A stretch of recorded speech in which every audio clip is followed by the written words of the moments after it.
Hello, Lake Highlands area moms and more against racism. Wanted to do a quick introduction to our podcast discussion tomorrow night. This is Lowry Manders, co-founder of LHAMAR. So excited that so many community members will be joining us. You should get an Eventbrite email tomorrow with a link. It will also include an article to give you just a quick review about the timeline of Southlake. And it is okay if you have not listened to the podcast or if you've just heard a little bit. It's a really important conversation to join us for. And then you can be interested to listen afterwards. There are 6 episodes and a bonus episode, so easy to listen to some in the car. Tomorrow's a webinar, so you won't be seen or heard. You can type in your comments and questions. The time is going to fly by, so we know we're going to offer some kind of virtual discussion for us to come back together and talk about our own community if you want to do that. Because tomorrow we have some really special guests joining us. One is Robin Cornish that you've heard in the Southlake podcast, kind of as a through line in that story. This is Robin, a parent, and has become an advocate there for equity. Also, Stephanie Drinka, a former Southlake Dragon herself, who grew up across from Robin, will be joining us. And she's got a great perspective as the Truth, Racial Healing, and Transformation Communications Director. So glad she's joining us. And also the student perspective, which is so important. Raven, you hear especially on episode 2. I encourage you to listen to that very important episode. She'll be joining us from the University of Kentucky tomorrow. So we want to really highlight their voices and wisdom tomorrow. That's why I wanted to make this quick video to share a few things with you. I hope you'll think about as you listen to the podcast in the future and as you join our discussion. Look for these, think about these questions as we're talking, and as you follow the podcast. I'll share them in the chat tomorrow too, to remind you. I wanted to share with you, as I've listened to this a couple times, the lessons that seem really clear and important to me. The number one is always return to the why of the work, the why of the equity work. Don't get distracted by the noise. And this is the same thing for our group, Lake Highlands Area Moms Against Racism. We started because of the why. And the why is because people who are hurting, people are telling us they're hurting. The people in this circumstance are children coming forward and telling us they're hurting. That's the why of why we do the work. And so that goes, and they're asking grownups to help them. So that goes to lesson number 2, stay focused on that goal, the stated goal of the Carroll ISD school department after hearing all those stories back in August 2018 was to create a safe, welcoming schools for equal learning. I feel like that's a great goal for our community too. So when we get distracted by noise and angry voices and misinformation and confusion, just always go back to that why. And it's because of the hurting people. Lesson number 3 about those hurting people, the injured party should always get priority. So same thing as a preschool teacher, the child who's hurt, you go to them first, make sure they're safe and heard and give them a chance to cry and tell their story. That's a big lesson as you listen to this podcast.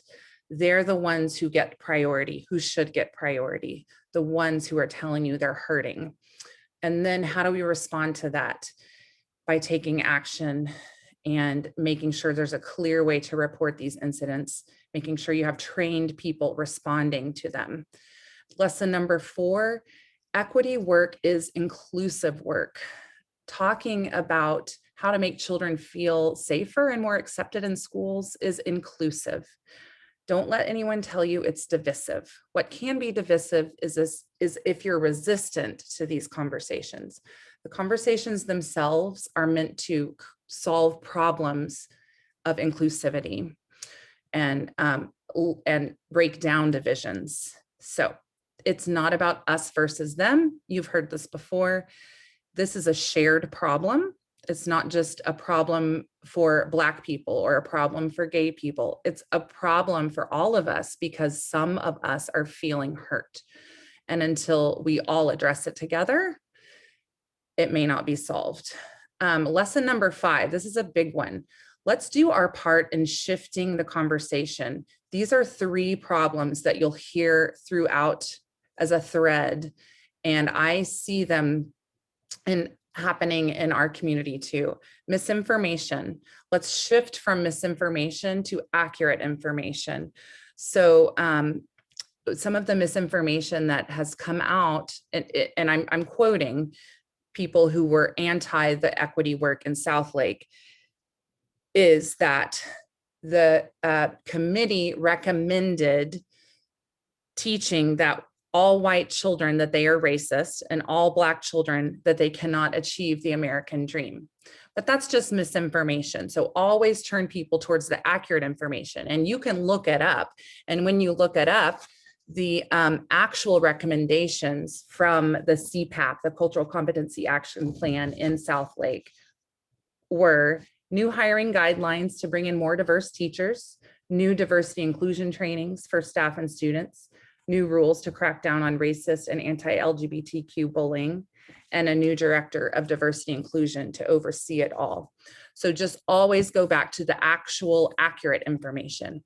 There's a lot of hyperbolic rhetoric that you hear, and that is, if this happens, if this passes, it's the end of our democracy. It's the end of the way of our lives. And I think we can help tone that down and say, no, it really is just all about creating that safe place. Go back to the goal, go back to the focus of creating a safe place for students. That's what they've asked us to do. It's not a slippery slope to the end of democracy. Some have said, as Southlake goes, so goes America. No, we're really just talking about these particular individuals feeling safe in these classrooms. So think about that as it applies to your community. The anti-cultural competency action plan view is that it's more than just about local school policy. It's part of a bigger battle between people who love the country and people who think it's racist at its core. But remember the why. It really is just about the people, about making the schools safe for students. So don't let that hyperbolic rhetoric wrap you in. And a third problem that you hear through all of this and through lots of things in our culture today is dualistic thinking, that it's one extreme or the other. And in their words, they're saying it's a battle between good and evil, a battle between light and darkness, between truth and deceit, between perception and reality. Alan West said between victim and victor, that you have a choice of what you do, that between quality education or indoctrination, between being a patriotic American or a neo-Marxist. And we cannot tolerate that kind of dualistic thinking. It is not that extreme. There are not always 2 separate polarities, us versus them. Remember, it can be all for the children, a common goal. So I can be a proud American and an American who believes in learning more about our past and about fixing current problems too. I can have both. Both of those things can be true at the same time. Lesson number 6, remind people that most of us can agree on key components of equity. So these are the things I think we can come to the table with reasonable people and agree on. Belonging is important for someone's individual success and for a community success. That yes, everyone should be treated equally and with respect. I hear that from a lot of people. And I hear some people saying race doesn't matter. And we can agree that sometimes in school, it shouldn't matter when it comes to the way you're treated. But we have to remember that 4th part, that we have people telling us it is affecting the way they are treated. We have to believe them when they say that. So I'm excited for you guys to join tomorrow as we talk. I know we can honor Frank's legacy, Frank Cornish, who wanted us to have a diverse, inclusive community for Southlake, continue to inspire future generations. So thank you guys. I appreciate your time, and we'll see you tomorrow. Bye-bye.